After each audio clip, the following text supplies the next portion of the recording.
Fala, meus queridos, sejam muito bem-vindos ao segundo vídeo da série Forjando um Machado Viking do zero. Hoje nós vamos forjar a última ferramenta necessária para que o machado seja forjado. Como vocês podem ver, esse machado tem um furo, assim como todos os machados tradicionais. E esse furo é chamado olhau, ou olho do machado. E para formar esse olhau ou esse olho, nós precisamos fazer uma ferramenta chamada formador de olhau. Olha aí que nome incrivelmente criativo. Essa ferramenta precisa aguentar muito abuso, já que ela vai estar sendo constantemente marretada dentro de um pedaço de aço muito quente. Então para fazer ela eu escolhi esse pedaço de mola aqui. Eu não sei de que era esse, só sei que é um pedaço absolutamente monstruoso de mola. Ele afina de 1 polegada até acho que, sei lá, uns meia polegada, 3/8 por aí. E essa bola aqui tem muito mais material do que eu preciso, então eu vou dar uma cortada nela, diminuir o volume dela para conseguir forjar algo mais próximo da dimensão final do meu formador de olhau. E o primeiro passo foi desenhar a parte que será o cabo do meu formador. O cabo é a parte onde eu vou segurar e também onde eu vou bater, então o ideal é que ele fique um pouco mais comprido do que a sua mão. E já que eu queria que ele ficasse com um perfil quadrado, eu cortei ele com mais ou menos 1 polegada, porque ele vai ficar com 1 polegada por 1 polegada e com um comprimento de umas 5 polegadas, que dá uns 12 centímetros e pouquinho. A outra marcação que eu fiz foi só uma linha reta da largura natural da mola, que acho que dava uns 5 centímetros até 3,5 na ponta da barra, na porção mais fina dela. E é claro que depois de fazer as marcações vamos cortar, né? Para isso eu usei minhas duas esmerilhadeiras com disco de corte 4,5. Eu usei as duas porque quando uma ficava muito quente, eu deixava ela de lado para esfriar e usava a outra. Uma boa dica, principalmente para cortar uma chapa tão grossa como essa, é fazer cortes perpendiculares às nossas linhas de corte originais. Isso faz com que você não precise fazer um corte contínuo, que inclusive é praticamente impossível de se fazer usando esmerilhadeira de 4,5 em uma chapa tão grossa. Uma outra boa dica para cortar uma chapa dessa espessura é virar ela. Você corta o máximo que você conseguir de um dos lados, depois vira e corta do outro, até você conseguir também. Se você não conseguir cortar ela toda aí, meu amigo, eu acho que a sua chapa é grossa demais. Mas enfim, depois de cortar a parte do formador de olhau, eu vou começar a cortar o cabo. E esse processo foi muito chato e demorado, então eu não vou mostrar ele todo. Mas não tem segredo, só vai cortando e prepara o bolso, porque você vai ter que comprar um disco de corte. Outra coisa importante, é muito comum quando você tem que fazer um corte em L que você não consiga chegar até o encontro das duas linhas. Porque se você cortar até o encontro das linhas, já que eu disse que ele é muito grande, você vai acabar passando da linha e o seu corte vai ficar todo troncho, você vai acabar cortando e não deve. E uma boa resolução para esse problema é fazer o que eu estou fazendo aí. Você corta até onde dá e vai ficar um pedacinho de aço segurando o seu recorte da barra original. Se isso acontecer, você só bate nele até ele quebrar e depois você limpa o corte direitinho na usinagem. E falando em usinagem, é hora de fazer a usinagem pré-forjamento. Óbvio que eu não vou mudar muito o formato disso aqui, mas é importante fazer a usinagem para evitar que ocorram gotas frias. Gota fria é quando o aço dobra sobre ele mesmo sem caldear. Isso cria ali um bolsãozinho de ar que pode gerar fraturas no aço no futuro, então é importante quebrar quinas muito vivas e qualquer protuberância na barra. E aí vocês me viram limpar a ponta de uma barra de meia polegada e a ponta do nosso formador de olhau, no caso antes de ser forjado, porque eu vou soldá-los juntos para que eu não tenha que segurar o formador usando tenazes, já que eu não tenho o tamanho ideal de tenaz para segurar esse tamanho de barra, apesar de que vocês vão ver que não deu muito certo essa solda aí. Mas enfim, leva tudo para a bigorna, acende a forja e vamos forjar logo esse formador de olhau. O formato dessa ferramenta... Caraca, bicho, que marreta linda, hein? Quem será que fez? Fui eu. E se você quiser ver como foi que eu forjei essa marreta, o link tá no card e na descrição. Então a primeira coisa que eu vou fazer aqui é forjar ele... Oxi. Tá vendo? Eu disse que não ia dar certo essa solda. Pelo menos eu tenho um tenazinho que quebra o galho. Onde é que eu tava mesmo? Sim, o formato.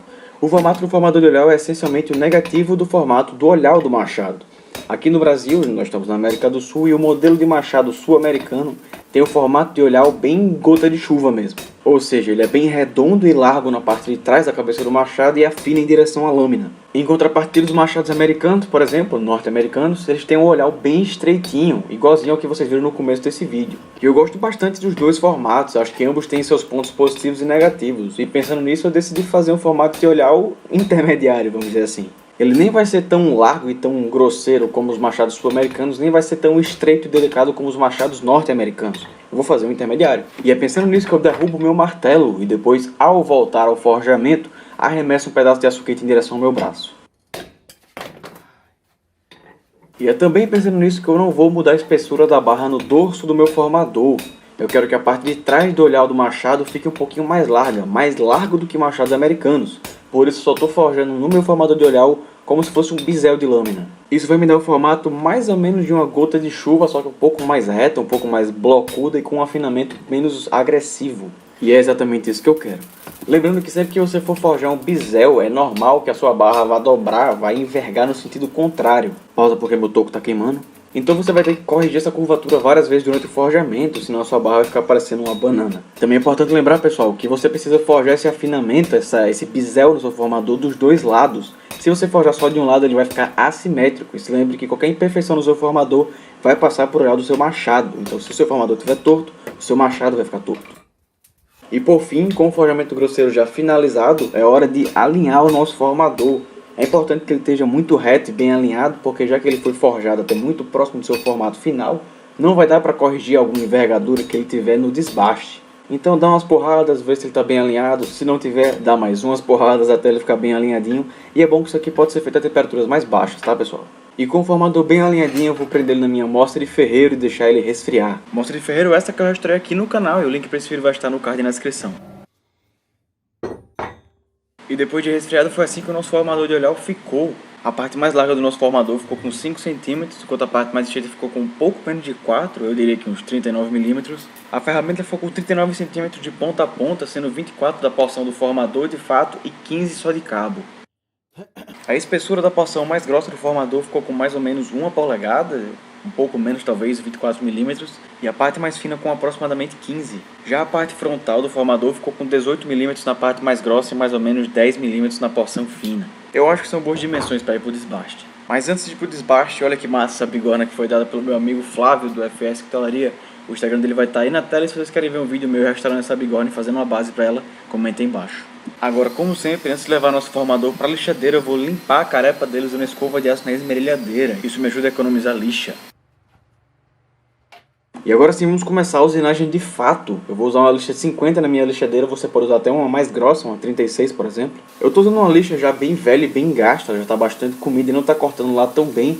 Mas já que nós forjamos muito próximo do formato final, eu não vou precisar fazer muita usinagem. Então nem vale a pena usar uma lixa nova. E inclusive se você não tiver uma lixadeira, isso aqui pode muito bem ser feito com a esmerilhadeira, tá? Já que é pouca usinagem, você pode começar com um disco de desbaste e depois passar por um disco flap.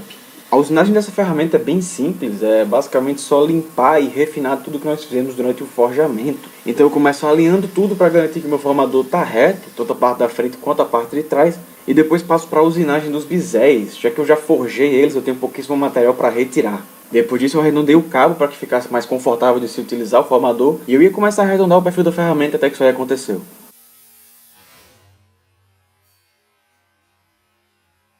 Sim, pela primeira vez aconteceu comigo da lixa estourar. Ela, graças a Deus, não pegou em mim, só me deu um susto da desgraça. Mas deu tudo certo e eu estou inteiro. Pena que eu não posso falar a mesma coisa da minha lixa, que estourou bem feio. E pena que eu também não posso falar a mesma coisa do meu balde, que levou um senhor tapa dessa lixa. Mas enfim, não dá pra ficar chorando e se lamentando, então depois de trocar a lixa e a cueca que eu tava usando, eu vou soltar o apoio da minha lixadeira. E quando eu falo apoio da lixadeira, eu tô me referindo a essa peça aí, que eu sinceramente nunca sei o nome, mas tava quente pra cacete nessa hora aí. Então bota a luva para não queimar os dedos e eu só vou empurrar esse apoio para trás e depois apertar os parafusos, obviamente, de modo que minha lixa fique sem apoio. Isso quer dizer que quando eu empurrar o aço nela, ela vai ceder. Essa técnica é muito útil para quando você está usinando algo redondo, como por acaso é esse formador, e também é muito boa para quando você quer limpar as linhas. Por exemplo, quando você vai usinar o bisel de uma lâmina e você usina em ângulos diferentes e fica aquelas linhas demarcadas, talvez essa técnica funcione para limpar a sua faca. E quando eu estava satisfeito com o formato do formador em si, eu passei para o cabo. Eu só fui usinando e testando na minha mão até ele ficar confortável na pegada e ele estava finalizado. Então agora vamos de volta para a bancada, para a minha amostra, detalhe ele atrás para o que será no futuro a minha bigorna striking, quem sabe, né? Eu primeiro vou arredondar usando a esmerilhadeira em um disco de desbaste a parte do formador que vai receber a marretada, essa bundinha aí. E eu fiz isso puramente para economizar lixa. Depois eu vou passar para um disco de lixa na esmerilhadeira. Eu vou simplesmente tentar tirar os arranhões mais profundos do corpo do formador. Quando eu passo a mão no formador e ele estiver liso ao toque, quer dizer que já está liso o suficiente e ele está finalizado. E foi assim que o nosso formador de olhar ficou, pessoal. Eu achei bem legal o formato dele, achei que ficou muito bom, eu acho que vai funcionar muito bem. E como vocês podem ver aí, ainda ficou algumas marcas do forjamento, algumas barretadas que ficaram muito fundas e eu não quis tirar para que o formador não ficasse muito fino. Aí vocês podem ver o meu exemplo de olhar o tradicional norte-americano e como meu formador não entra muito porque ele é muito gordo. As partes da frente e de trás do olhal do machado ficam folgadas, enquanto as laterais batem logo. E em contraste com o machado norte-americano, tem o machado sul-americano. E vocês vão ver que ele entra bem mais logo de cara, até mais ou menos a metade do formador. E ele só não entra mais porque a parte do formador que bate primeiro dentro do olhal são os extremos e não mais as laterais. E eu não sei vocês, mas eu acho que eu consegui fazer perfeitamente o formador de olhal intermediário entre o norte e o sul-americano. E esse foi o vídeo de hoje, meus queridos. Eu espero muito que vocês tenham gostado. Se você gostou, deixa o like. Se você não gostou, deixa o dislike, mas comenta aí embaixo porque gostou ou não gostou. E se você chegou até aqui, vamos fazer um trato. Assista mais um vídeo do canal. Pode ser um dos que eu botei no card aqui na descrição. Se você gostar, você se inscreve no canal. Se você não gostar, você nunca mais olha na minha cara, beleza? É por aqui que eu fico, meus amigos, e valeu!